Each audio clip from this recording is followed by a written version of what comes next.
Talktainment Radio Worldwide Sound. Talktainmentradio.com. We give you a reason to come. The world's greatest radio. We give you a reason to stay. Radio, the way it should be heard. You got the power. The views and opinions expressed are those of the host and guest and not necessarily those of TalkTainmentRadio.com, the management, the staff, or K&E World Network, LLC.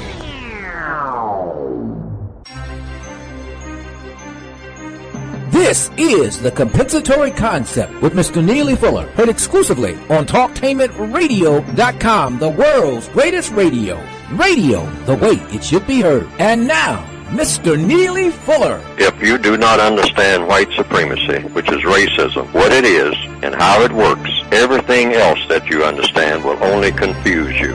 Only confuse you. Only confuse you.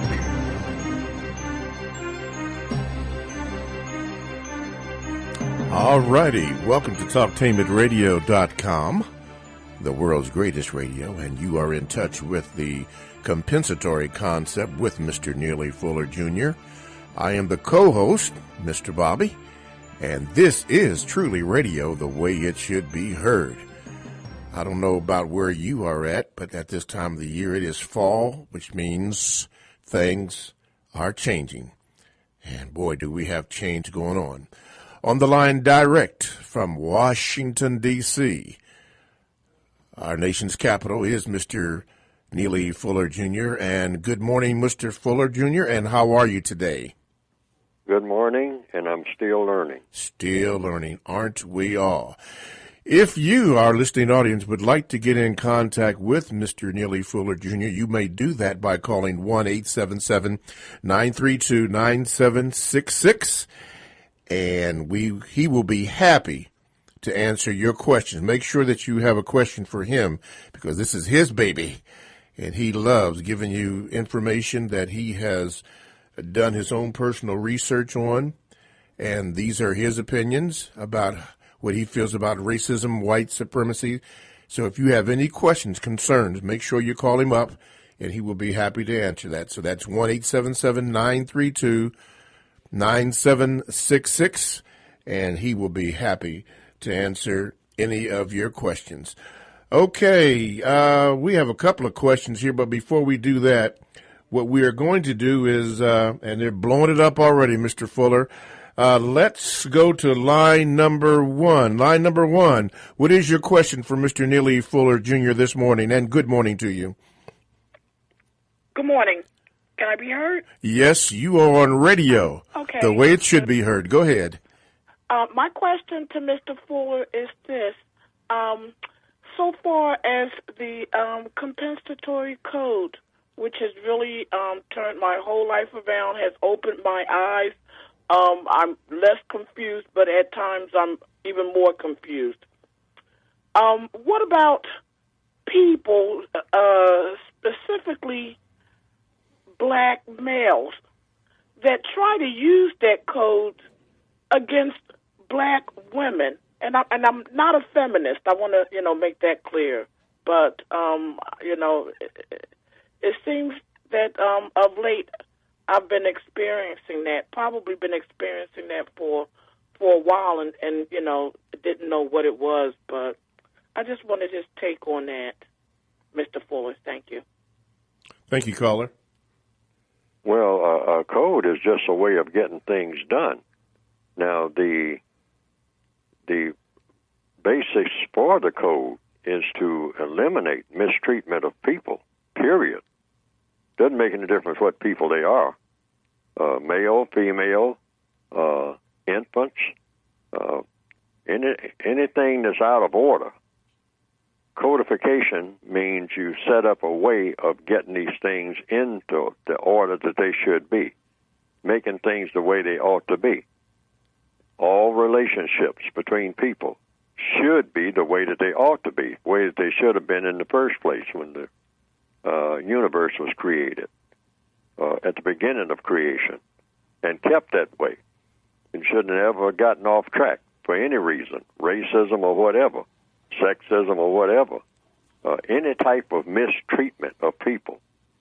So a code just means a way of getting things done. And what I have written is about getting that one thing done.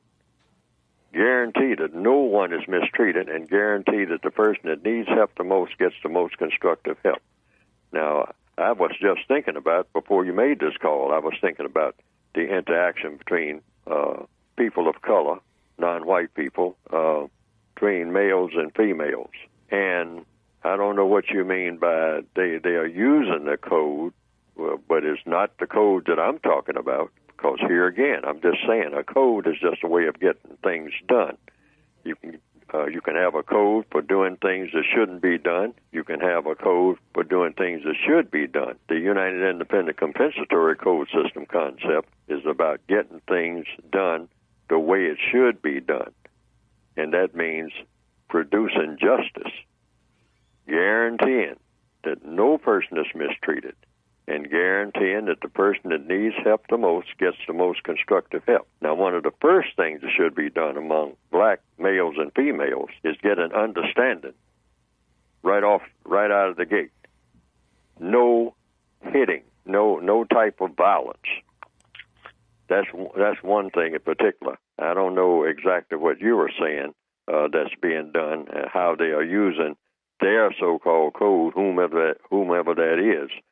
But to start off with, one of the worst things that has been prevalent among black males and females is this long tradition of a black male thinking that he's some kind of quote-unquote head of a household when he's not the head of anything, including himself. And we need to get that straight. And it's a partnership between black males and females. That's what it should be. He's not anybody's boss, including himself. No black male on this planet is anybody's boss in the system of white supremacy. All bosses on this planet are white. Period. All of them, without exception. So the black males who invented this thing about they're the head of anything need to come off of it and stop shamming. We're the biggest, most phoniest shammers in the world. Really. The greatest pretenders. And I'm a black male, and I can say that.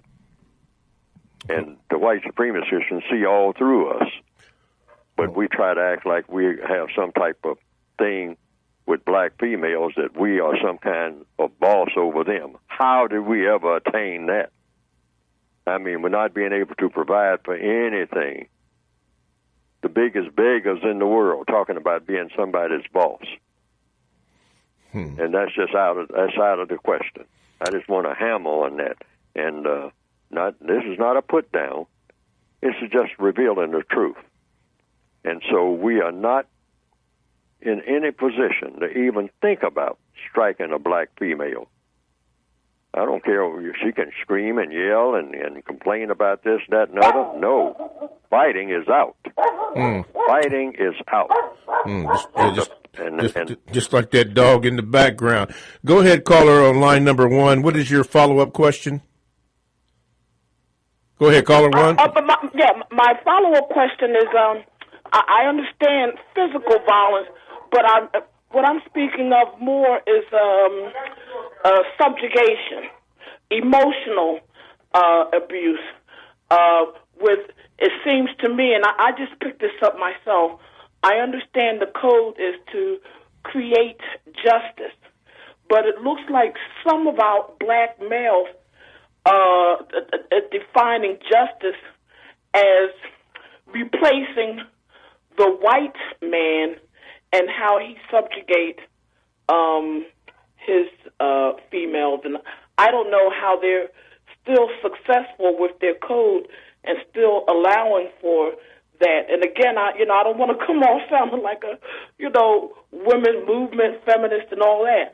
But this just occurred to me, because I, not on a sexual level, just really on an emotional level, dealing with black males that's supposed to be codified and still want to heap emotional abuse because I'm a black female. Okay. And I don't understand it. I'm confused. Okay. Thank you so much for your call. Thank you. Go ahead, Mr. Fuller. Any type of mistreatment I don't know what you mean exactly by emotional abuse, but if it constitutes mistreatment, if the female perceives that she's being mistreated, that needs to be talked about immediately. And all she needs to do is just say, well, I'm being mistreated.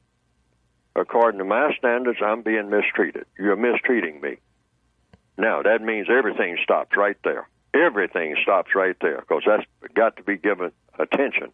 Because if there is to be a relationship, in a relationship, rather than some type of arrangement, there is absolutely no mistreatment by anybody of anybody. That is completely out. And the minute that it happens, and particularly if it's going to involve violence, but emotional violence too, if the person is mistreating you, I don't know exactly what you mean by the emotional type of thing, but if you be more specific, but any type of mistreatment, even if it's just perceived as being mistreatment, that has to be discussed immediately. You can't run right past that. Otherwise, there is no relationship. Right. That's the way it should be looked at, universally, all over the world. It should be looked at it, that black males do not have any kind of volatile situation with black females. It's impossible. Period. Yes, it doesn't happen. Okay. It's always a cooperative thing. They cooperate with each other. They're equal partners. They're equal partners at the bottom of the slave ship, chained together by a master. Racist man and racist woman. And that's the way they should look at it every minute of every day. Okay. You're listening to The Compensatory Concept here with Mr. Neely Fuller, exclusively on TalkTainmentRadio.com. And if you would like to get in contact with us and ask us or ask Mr. Fuller any questions, you may do that by calling 1-877-932-9766. Let's go to line number 2. Go ahead, caller, on line number 2. Hello? Yes, you are on with Mr. Neely Fuller. Go ahead with your question. All right, good morning to you two both. Mr. Fuller, recently I saw a article online stating that a group of blacks were trying to buy a town in Connecticut, and they wanted to start something similar to Black Wall Street. My question to you is, according to the code, would that be something that white supremacy would allow, a town where black people control their own economy and life? Only if the white supremacists decide that that's what they want done. There are towns all over the world. That's the way to look at it. When you start talking about racism and counter-racism, always think in terms of the entire world, not just a few localities here and there, because the system of racism is a world system. So the first thing you look at is, how many towns are there in Nigeria? How many towns are there in Mali, in the Ivory Coast, in Liberia? These are towns. I mean, you know, the black people are set up and have banks and all of that. And so you look at that, and then you ask yourself the main question: who runs these places? That's the bottom line. What I have written in my book is that each and every individual who is classified as non-white must become a universal man or universal woman, meaning you can function in any environment, not go to some special place and try to set up and say, well, this is our little space on the planet, and so we'll do this. This will be our nucleus, and we will do this and do that. And the white supremacists, they'll look at your plan and or that plan, and they'll say, well, is it going to hurt the business of white supremacy? Will it still come under white supremacy? See, that's the only thing they're interested in. Are you talking about having something that's set up that's not beholden to me as a racist man and racist woman? No, not on my planet. This is my planet. This is not somebody else's planet. This is our planet, the entire planet, and all the skies above it, and all the oceans in between the lands. It's ours, and you are ours. So just because you go somewhere that we allow you to go and set up some banks, that's a feel-good trip, but you still come under me. You still will have to answer to me and everything that you do in that place, just like you answer to me where you are right now. Did you have a follow-up question there, caller? No, I just I just love Mr. Fuller. The man is just a powerhouse. Thank you very much. All right, we thank you. Both of us thank you. You're listening to the Compensatory Concept on TalkTainmentRadio.com. Radio the way it should be heard. And again, if you'd like to get in contact with us or with Mr. Fuller to ask Mr. Fuller any questions, you may do that by calling 1-877-932-9766, and we do have a line open. And before we go to line number 3, let me ask Mr. Fuller this. Mr. Fuller, could you just briefly mention something about your book and how we can get in contact, or rather how we can get a copy of your books and the word guide? Okay, it's a textbook workbook for thought, speech, and/or action for victims of white supremacy, which is called racism. Racism is white supremacy. White supremacy is racism. There's no other form of racism except white supremacy. All other forms are a myth, something that the white supremacists made up and put on somebody else. But it's a textbook workbook for thinking, speaking, and acting to counteract the system of racism and replace it with justice. And so the method for getting it is actually called produce justice, because justice has never been produced, as far as we know in recorded history. Mm-hmm. And so it's called producejustice.com. And you can punch that up on the computer, producejustice.com, and what will come up is a brief description of the basic textbook for victims of racism and an additional word guide. You can order either both books or just the basic book.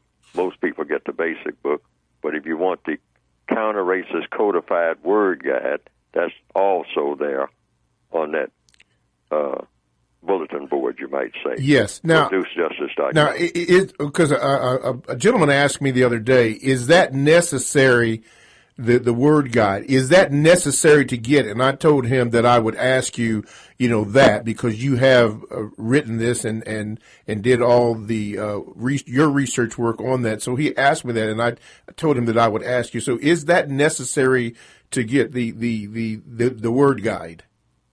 No. Okay. No, you can get either one or both books. Most people get the basic book rather than the word guide. But the word guide helps the person. But the word guide does. That's why I have it right on the cover of the book. It's an addition to the basic book.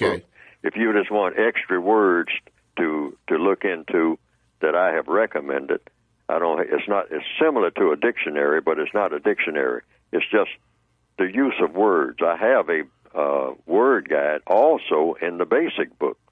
But this is just an extension of that word guide. Okay? Already. And so there are some words that are included in the extension that are not in the basic book for people to study. Okay. All right. Very good. Okay. Let's go to line number 3. Line number 3, you're on with Mr. Neely Fuller Jr. What is your question for Mr. Fuller Jr.? Go ahead. Line number 3, go ahead. Hey, Mr. Fuller. How you doing? Hello. Hey, I really enjoyed reading your book and, more importantly, applying that information. It's really helped change my life over the past 3 years. I recently came across some information about Moors in America and reclaiming nationality. I was wondering if you had any insight on that paradigm. Excuse me, did you say Moors in America, M-O-O-R-S, Moors in America? Yes, sir. Okay. And the question is, am I familiar with their work? Yes, sir. Or any insight you may have on it that may help? Only in a very sketchy manner. I know a little bit about it. That I've heard down through the years, but I'm not familiar with all of the intricacies of that long-standing philosophy, the organizations, and the way they go about doing things and their basic views and all like that, one would have to get that from them directly. And that's the Moorish scientists, et cetera, and it's worth looking into. Anything that people are doing that has constructive value. This is a part of the codification. I always tell people, look into anything that may have the potential of producing constructive results for people who are in need of constructive results, regardless of what the label is. And then just look into it and become familiar with it. And if it's something that you can use and have a constructive result, that's always a plus, because codification, counter-racist codification, or just a codification of getting through this world, is all about doing things and saying things in a manner that produces constructive results. That is what is lacking. Okay, well, just to parlay on his question, Mr. Fuller, and maybe you know, maybe you don't know, but and if I read his question correctly, do you have any information, or do you know if the last name Moore has anything to do with the historical black, and you may have already said you didn't know this, but the historical blackness of the Moor tribe that I think they came out of Spain somewhere, something like that, but that name Moore, and now people have added an E on it, Moore, Moore. Do you know if there's any black connection, to that name, in our ancestry as black people? Oh, no, I don't know. Okay. Go ahead, caller. Did you have a follow up on that before we let you go? No, sir. Thanks for your time. All right, thank you. Okay, let's go to line number 1. Go ahead, caller, for your question for Mr. Neely Fuller Jr. Hello? Yes, you're on. Go ahead. Okay. All right. My first question here. I know in the system of white supremacy, he said that, Mr. Fuller said that one black person should not criticize another, or, with some of us have done various what some are called name calling, in terms of labeling those who work against our collective interests and holding us back. My question, though, is in terms of the code, and in terms of trying to get to a place where we can replace this system of white supremacy with a system of justice. Along that path, we often find those roadblocks, many of whom are those who look like us, those who are among us, who are oftentimes our own enemy in some regard. I know we're both in the same slave ship, shackled together, et cetera, but my direct question is, what should the code be of how we deal with those who seek to work against our collective interests and overcoming this system of white racism / white supremacy? How should we respond to it besides just the typical answer some would give, which is leave them alone or ignore them? That's my first question. Well, you're taking on a case-by-case basis, and the case-by-case basis is what you do every day. Everything that I have written, my whole approach, that's why it's called the United Independent Compensatory Code System. The United Independent means we should be united in producing a product called justice and correctness and eventually peace. We should be united in that, but we're not. But we are individuals. I could have used the term individual person rather than independent. But we are individuals. And so on a day-to-day basis, what I have written is what you do as individual persons every day. So when you encounter anyone, and most people, non-white people and white people, are in conflict with each other at some level about something. You got 9 areas of activity: economics, education, entertainment, labor, law, politics, religion, sex, war, and all people get in conflict with each other about something. What you want to do is minimize that conflict. And how do you do that? Getting an understanding of what everybody wants and why they want it and what they intend to do with what they want. And that would be the procedure, dealing with individuals or committee or organization or so-called nation or anything. Always approach it from, what is it that you want? What is it you want to do? And you can approach every individual that way in the form of a question. Okay. Yes. And what's your second part of your question, sir? Okay. My follow-up to that is going along with the term of non-white. I was curious. You talk oftentimes on the show, you do about the confusion, how the supremacists use this confusion as a chief tool. And I think one of those tools is through language, which you obviously discussed. And some of the terms a lot of us use and have been using prominently, I would say, over the last 20, 25 years in particular, are terms such as people of color, multiculturalism, all these types of broad and ambiguous terms.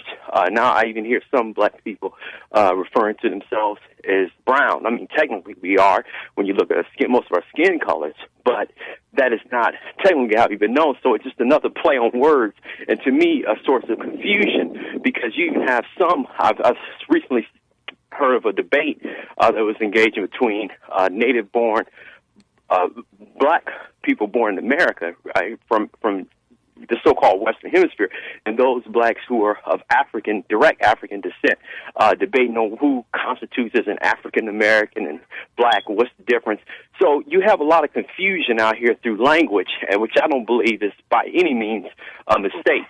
And so what would you inform the audience, many of whom are guilty of this? I've stopped engaging in those confusion tactics years ago. I got straightened out on that. But how would you inform the listening audience on how to use appropriate terms and words so we don't engage in these confusing terms such as people of color and multiculturalism and all these other broad and ambiguous terms? All right. Thank you for your call there, Brother Mal. All right. The suggestions that I make in the textbook and the one that I talk about on the radio and whenever I talk, has always been the same. White, non-white, and white supremacists. When you're talking about race, that's it. Now, the non-white people come in shades of black. That's the way I explained it in the textbook, from my viewpoint. Could be correct, could be incorrect. But I say black is basic, and then black, brown, beige, yellow, red, any people of color, people who have color in their skin. That's it. But the basic classifications are white, non-white, and white supremacists. Now, you have to be a white person in order to be a white supremacist. You can't be a white supremacist if you are in the non-white classification. But it's just 3. Now, according to many people, there are 21 classifications. This is in what you call the census. The latest census has 21 classifications. It's all over the place. African American, Negro, Guamanian, Chamorro. Even there's a classification called some other race. But I say in my textbook, in the textbook for victims of racism, it's just one race, and that's the white race. So that takes care of that. But if you're talking about color, it's white, non-white, and white supremacists. And a black person can say that they are brown, because you mentioned that.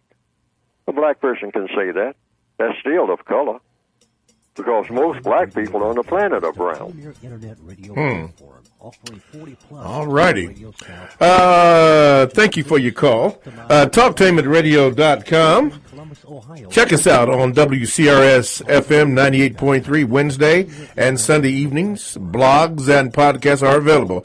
Download TalkTainmentRadio.com app to your cell or tablet. We go where you go. Radio, the way it should be heard. Stay right there. We're going to discuss or ask you this. What do Betty Boop, J. Edgar Hoover, the Medici family, Jackie Onassis, Queen Elizabeth and Queen Charlotte, Clark Gable, Alexander Hamilton, and Hannibal all have in common? But we'll try to give you an answer to all that and more coming up next on TalkTainmentRadio.com, radio the way it should be heard.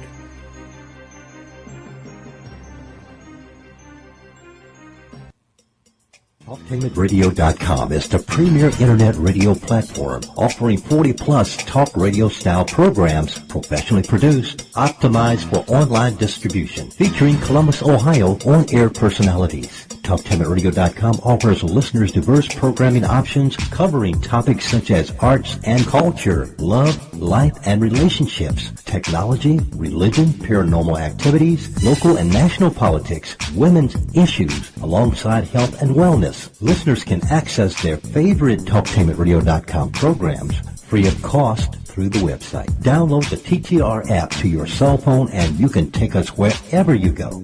We have programs on demand to fit your schedule through our podcast. The address is TalkTainmentRadio.com. Hi, I'm Judge Rita McNeil Danish. I'm asking for your vote to keep my seat as a judge on the Domestic Juvenile Division of the Franklin County Court of Common Pleas. Whether you vote early, absentee, or on November 4th, remember, vote Judge Rita because your vote counts.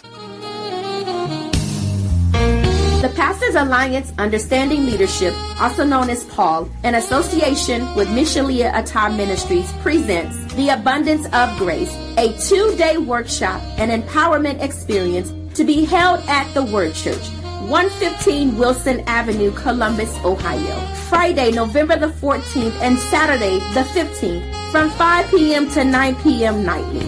Pastor G. Eddie Patton of Wheat and Tares Ministries, Lorton, Virginia, and Dr. William V. Robinson III of New Creation Bible Church, Benton Harbor, Michigan, will be bringing forth unique revelation of God's Word and manifestations of His power during this exciting 2-day event. Impartation workshops will be held from 5 to 7 p.m. with the empowerment experience following from 7:15 to 9 p.m. each day. Come see, hear, and feel the manifestation of God's power and the abundance of His grace like you never have before. You won't leave the same way that you came.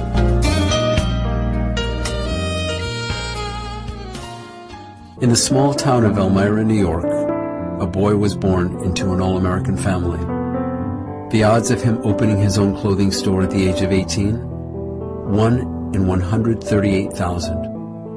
Excited to be a part of pop culture, he packed for the big city. The odds of him achieving his dream in the fashion industry? 1 in 23 million. The odds of having a child diagnosed with autism? 1 in 68. I am Tommy Hilfiger, and my family is affected by autism. I encourage you to learn more at autismspeaks.org/signs. Early diagnosis can make a lifetime of difference. Brought to you by Autism Speaks, the Ad Council, and TalkTainmentRadio.com, the world's greatest radio. Goodwill is a global social services enterprise and the leading nonprofit provider of job training programs and career services in the United States and Canada. To pay for its program, Goodwill sells donated clothes and other household items in more than 2,700 stores and online at shopgoodwill.com. Goodwill uses the revenue earned from these sales to fund job training, employment placement services, and other community programs. The goal of the campaign is to increase goods donations to Goodwill, inspire an emotional connection to the Goodwill brand, and to elevate preference for Goodwill. Supporting minority education. I'm Sean Booker, dammit, from The Melting Pot. I'm here to tell you that as the mother of a high school senior, I know due to financial circumstances, many of America's deserving minority students do not have access to a college education. Since 1944, the United Negro College Fund has sought to provide one. Since 1972, the beginning of this campaign, UNCF has helped more than 300,000 talented students earn a college degree. I'm Sean Booker, dammit. Give a helping hand. The United Independent Compensatory Code System concept by Neely Fuller is considered as one of the substantial and basic books for understanding and effectively countering racism. Neely Fuller will turn upside down everything you've heard and everything you think you know about racism and how it works. Call area code 202-484-5461. 202-484-5461. I think I'm entitled. You want answers. I want the truth. You can't handle the truth. You got the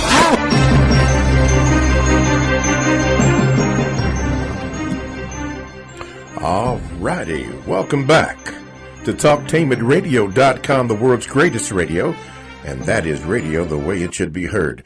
This is Mr. Bobby, and you're listening to the Compensatory Concept with Mr. Neely Fuller Jr., who is online with us and who is happy to take all of your questions. And you can do that, call in by calling 1-877-932-9766, and we will try to get you in. Before we go to our callers, Mr. Fuller, a gentleman was asking me a question, and I had gave a little tease before we went to commercial break. He talked about Betty Boop, J. Edgar Hoover, the Medici family, Jackie Onassis, Queen Elizabeth, Queen Charlotte of England, Clark Gable, Alexander Hamilton, and Hannibal. And I asked, well, what is the relevance of this? And he said all these people were really black. Then when I did some research on it, I found out that Betty Boop was named after a character by the name of Esther Jones. I'm not familiar with her, but I guess back in the 20s. I didn't know that J. Edgar Hoover was black, but I looked at his lineage, and what shocked me was about Jackie Onassis and her parents, her father. It just really got me. And then Queen Elizabeth was the one that really shocked me. Now, I have done a little research on that and did find out that there is a line of blackness in their family, but what it came down to is that if this is true, that Prince Charles and William are of a mixed race. And, of course, Clark Gable. One thing I found out about Clark Gable was that on the set of Gone with the Wind, when they had colored-only and white-only bathrooms, he refused to do the movie until they opened that up. I don't know if the phrase tall, dark, and handsome came out of that, but wow. Alexander Hamilton on the $10 bill. And Hannibal, yeah, the one with the elephants, yeah. Military genius. He was black, but he's been portrayed as being white.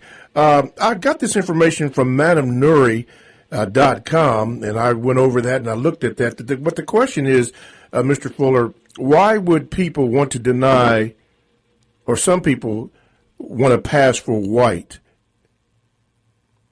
Oh, that's the question? Yes, sir.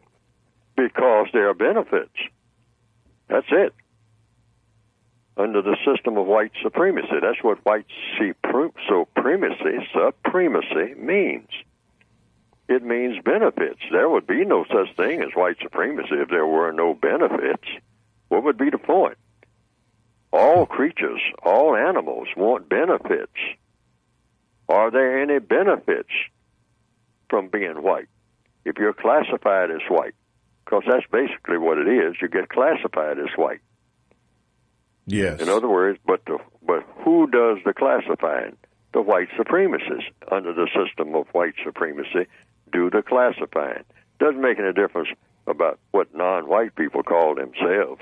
We call ourselves by many, many names and titles. But it's the white supremacists because they are supreme. They run everything in economics, education, entertainment, labor, law, politics, religion, sex, and war. They run it all. Not some of it. They run it all. Then they determine, since the world is dominated by racism in the form of white supremacy, they determine who is white and who's not. Okay. Who will be accepted as white and who's not. So there are all kinds of black people who said, "Oh, well, my father's white, my mother's white. Why I'm not white?" and all like that. But who are they talking to when they ask the question? They're talking to the white supremacists because they make the decision.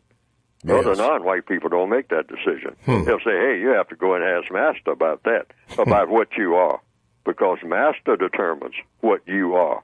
Master determines everything about everybody, and Master is always white when it comes to people of color. All righty. That's a good answer. The benefit of being white. Wow. Okay, let's go to line number 3. Go ahead with your call for Mr. Neely Fuller Jr. Go ahead, number 3. Good morning. Good morning. Mr. Fuller, Mr. Bobby. All righty. Okay, I just have a couple of quick questions. One, I was taught a definition of justice years ago. I want to ask Mr. Fuller what he thinks of it, if it works in terms of trying to replace the system of white supremacy. And that definition was, justice is a reward or a penalty due to one's ways and actions. So that was something I was taught, and I want to get Mr. Fuller's opinion on that. And justice is what? Justice is a reward or a penalty due to one's ways and actions. Go ahead, Mr. Fuller. Well, a person could use that definition. I mean, there are a lot of definitions, I guess, for the term justice. I found out there was no official definition, so anybody can give justice, the term justice, the word justice, any definition that he or she chooses to use and try to get other people to use it. I think that's the criteria, since there is no quote-unquote official definition for the word justice. The term that I use, both in the word guide and in all my talks and whatnot, the one that I made up, because I didn't like any of the ones that I had seen in dictionaries and whatnot. I didn't like the way it was used by most people when they're talking about it, because it's always so abstract. I tried to make it more specific, so I gave it 2 parts. Definition of the word justice. Number 1, guaranteeing that no person is mistreated. That's part 1. Number 2, guaranteeing that the person that needs help the most gets the most constructive help.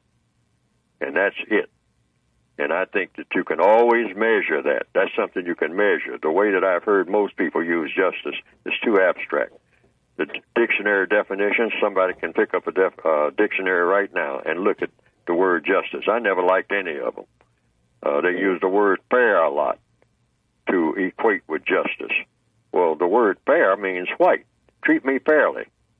Treat me like a white person. That's what it sounds like they're saying. Yeah. And then they equate that with justice, but the 2 words don't even sound alike. The word fair and the word justice. So I suspect that the white supremacists made the word fair and incorporated it with the word justice in order to direct attention to, if you want justice, you have to go through somebody white. Wow. What's your second question, sir? The second question is about, I guess, personal responsibility. I was talking to my brother, and we were speaking about the economic state of black people. You know, why a lot of black people don't have any money. Mm-hmm. And so I said, well, I think that the system concentrates a little effort on seeing that certain people stay below the poverty line. I think it's kind of all planned out. So then he was like, no, if we don't have money, it's because we just don't do the right things and we blow our money, we do this, we do that. And I said, well, okay, that could be some conditioning. I said, a lot of times, you know, we have that mindset. I think that mindset is conditioning that when you do get money, you might want to get a expensive car as opposed to owning a home. No, that's not the case either. That's just the way we are. So I don't know how to explain that in a way where he can understand that, you know, there is a concentrated effort on keeping people in certain positions. He thinks the system doesn't do any of that. It's just us. That there's no effort in seeing that people have the mindset to not invest. You know, he kind of came off like, you know, all we need is stocks and bonds and, you know, basically a good job and everything is all fine. So your question for Mr. Fuller would be what? Well, how would I explain that they do control economics? I couldn't explain it to him. Okay. All right. Everybody doesn't become successful that way by just simply getting stocks and bonds and having a good job, and that's the answer to everything. Okay. And that's what it kind of sounded like. Okay, for economics. Go ahead, Mr. Fuller. Thank you, caller. Well, once you become masters of people, you become masters of everything that the people that you are master of acquire. That's just logic. One thing that I always say in counter-racist codification, follow the logic. Follow the logic. Follow the logic. The logic comes with the universe. What is logic? What logic is how things are done, how things are accomplished. Fire will burn. Water is wet. So you look at the essence of everything and then look at what it does. Fire will burn. Now, I don't know the essence of fire. I mean, the chemical essence of it and all like that, but fire is definitely different from water. Now, in a system of racism, everything that non-white people do comes under that system. There is nothing outside of that system. So if a black person gets money, the money belongs to the white supremacist because the person, him or herself, belongs to the white supremacists. That's just like George Washington Carver, who was an inventor, an innovator, an experimenter, and he was a great scientist, according to what white people say. But George Washington Carver was owned, which means all of his products that he made from the peanut and all like that were owned by the same person, not George Washington Carver, but by the white supremacists collectively. Why? Because he was owned by them. That has not changed. So the white supremacists allow a lot of black people now to have money that is really way out of sight, you might say. Billions of dollars all over the world. And there will be more black people who have access to billions of dollars. They will be able to put their hands on it and say, this is mine. But under the system of white supremacy, all money, just like all non-white people, are under the possession of the white supremacists. The white supremacists are the masters of money because they are the masters of people. People are money, mediums of exchange. When you master them, you can do anything you want to with them when you master them. And so anything that a victim of racism has, the white supremacists, the racists have. You're listening to The Compensatory Concept with Mr. Neely Fuller, Jr., here on the world's greatest radio, and that is TalkTameItRadio.com, radio the way it should be heard. We do have a phone line open if you'd like to get in contact with us. You can do that by calling 1-877-932-9766. And before we go to the next caller, one more time, Mr. Fuller, to get a copy of your book, where do the people go to? ProduceJustice.com. Like the word product, only you say ProduceJustice.com. And what will come up on the screen is the method for ordering. All righty. And by the way, a lot of people have been calling in and asking us for a 2-hour show. I don't know all the details on that, but if you would like for this show to go 2 hours, then just contact the management here at TalkTameItRadio.com and we'll see what can be worked out, but we do appreciate the fact that you are calling. Okay, caller line number 1. Go ahead with your call for Mr. Neely Fuller, Jr. Hello? Yes, you're on. Okay, I've been listening to the show for a while now, and I started reading the book. And, so I've been reading. Actually, I like to read a lot of books, simultaneously. I might read this book, I might read 5 books at one time. So one thing I noticed is that we have, I call them master teachers. I have Umar Johnson, I have Dr. Henry Clark, and stuff like that. So you have all these master teachers laying the blueprint on how we can improve our situation in this country and in worldwide. My question is, what is it going to take for black people to wake up and start doing the work necessary to uplift ourselves? Because we have the blueprints, but we're just not following the blueprint. We're not even paying attention to it, and we're just stuck. Okay. So my question is, what can we do to wake people up and get people to, start following through on that's been put out there? Good question. Go ahead, Mr. Fuller. We try to change people's goals. It comes down to, what is the goal of the average black person, say, in the Northwestern Hemisphere? See, everything starts with a question in counter-racist science, in counter-racist logic. And so that's the question. The average black person, what is the goal of the average black person in the Northwestern Hemisphere? The overall goal. I mean, the one thing that's more important to the average black person than anything else, truth be told, because you have to be able to tell yourself the truth. Well, I came to the conclusion by observation that the goal, sometimes not even thought of like that, but I say, based on the evidence, the goal of the average black person in the Northwestern Hemisphere is to look up other black people And once they find them, stand there and look at them. And that's just about it. And then try to find something to do in interaction with them. And the record shows they don't do much of anything except show off to each other. That's the goal. What's the goal of the average black person? To show off to another black person. Wow. Show off what? Knowledge.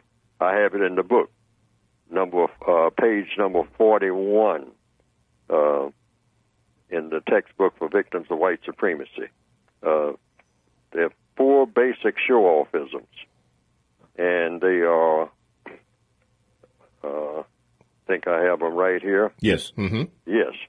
Showing off to each other the things that white people have allowed them to obtain. That's number one. Number one. Mm-hmm. Number 2, showing off to each other the information that white people have allowed them to obtain. And number 3, showing off to each other their ability to belittle each other. Truth be told, we love it. It's a part of what we call black culture. Just go and look for some other black people, and then when we find them, try to find a way to tear them down, to belittle them, make them feel bad. If they're feeling good, try to make them feel bad, particularly if they're doing something constructive. If they're doing anything constructive, try to make them feel bad about doing something constructive and try to get them to do something stupid and then laugh at them for doing something stupid. And number 4? That's one. And number 4, showing off to each other their ability to make sexual impressions on each other. That's about it. Other than that, truth be told, we don't have any goals. Wow. Wow. Sexual impressions. Wow. Whew. And then the third one was ability to belittle. Belittle. That's a big one. Yeah. All of them are big ones. And we'd like to show off our knowledge. The white supremacists teach us a few things that they know, the things that they want us to know that will serve them. And the minute we latch on to something, we've discovered that we know a little bit more than the other black person on the bus or walking down the street. We want to show off what we know. Mm-hmm. Wow. Not for any particular reason other than just showing off. And the first one is just showing off. How many times do you hear the expression, particularly from black males, "Oh, man, you don't know nothing. Oh, man, you don't know nothing." Like he knows everything. Wow. Like any of us know anything. Compared to the white supremacists, we haven't even started the beginning of knowledge. Wow. So that's the ability to show off, the ability with the knowledge of what they have given you. 3, the belittling, and number 4, the ability of sexual impressions. Wow. Yes, and then the first one was showing off to each other the things that we have been allowed to obtain. Okay. In other words, we get a little money, we get a big house, and this just like little children who are 5 years old, just running all around. Look and see what I got. Look and see what I got. Look at my house. Look at my car. Look and see what I got. Well, where did you get it? Stop and think about the source of everything that you got. Oh, wow. Okay. Thank you. That was a good one. I had to write those down myself. Okay, let's go to page 41 of the textbook. Been there like forever. Okay. Let's go to caller number 3. Make it brief because we have another caller. Go ahead, number 3. Go ahead. Caller number. Yeah, go ahead. That's you. Oh, how you doing there, Mr. Bobby? I'm good. Go ahead. What's your call for Mr. Fuller? Mr. Fuller, good morning. How are you? I'm still learning. Wow, that's a beautiful comment. I love it every time I hear it. My question to you, Mr. Fuller, is in the 4th area of activity, and that is labor.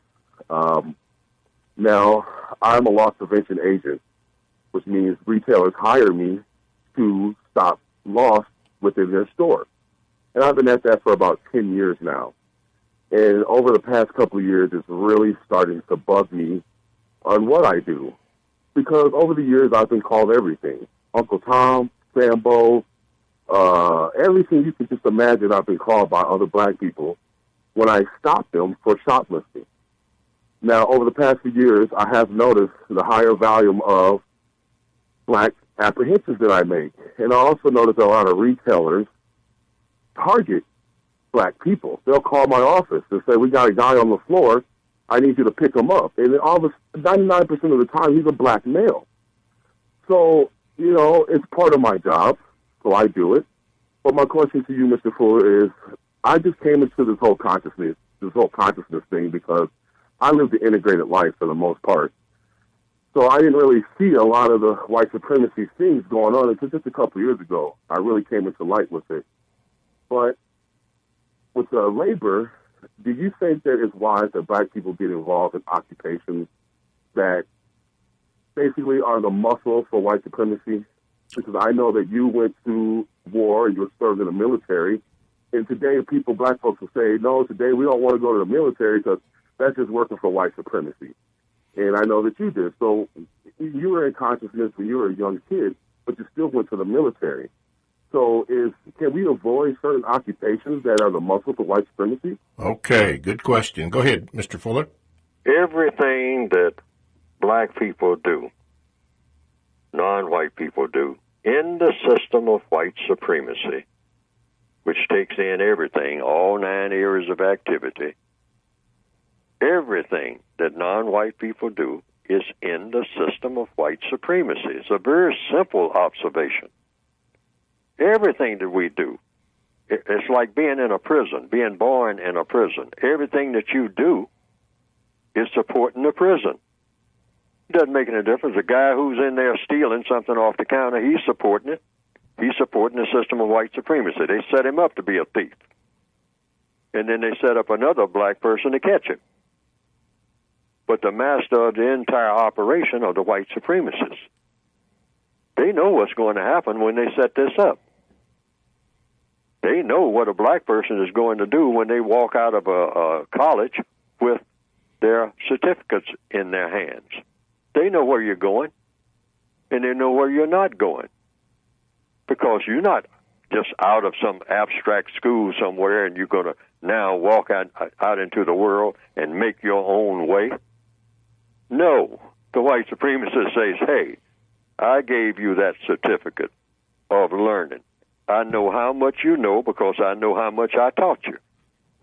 Don't you think I know that? I mean, have you ever thought about who teaches you? And do you know that I know what you're qualified for and what you can do? Now, if you dropped out, I know where you're going because I got the prison cell all waiting on you. Wow. And even if you didn't drop out, if you're a black male, you might go there anyway if I decide that's where you're going. I make decisions about every move you make. You don't make any, even when you think you're making them. So this thing about being your own man, forget about it. In my prison, this prison has a warden, and every warden is white. Wake up, smell the coffee. Smell the coffee. Go ahead. Whoops. Well, I'm sorry. Caller number one. I'm so sorry. I meant to flick you on here because we're running out of time. I'll tell you what we'll do. Caller number one, make sure that you call back next week. But quickly, number two, go ahead. He's got you on. Go ahead, quickly.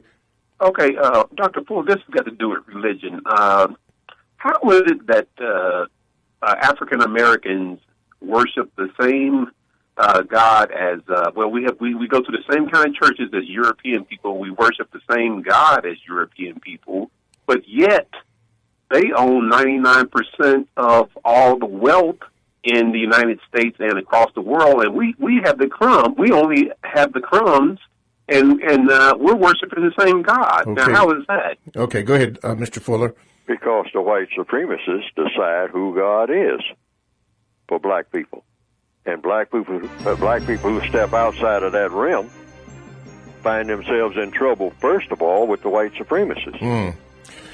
Well, when we hear that music, it means it's time to go. Listen, caller number one, I do apologize. I accidentally cut you off. Number two, caller, call back next week, and we will continue the discussion that about religion and the code. TalkTameRadio.com, the world's greatest radio the way it should be heard. You've been listening to The Compensatory Concept with Mr. Neely Fuller Jr. and your co-host, Bobby, Mr. Bobby. Thank you for listening.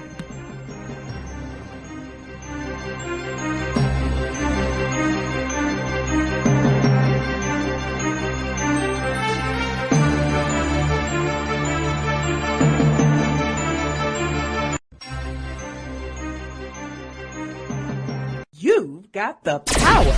The world's greatest radio. TalkTainmentRadio.com.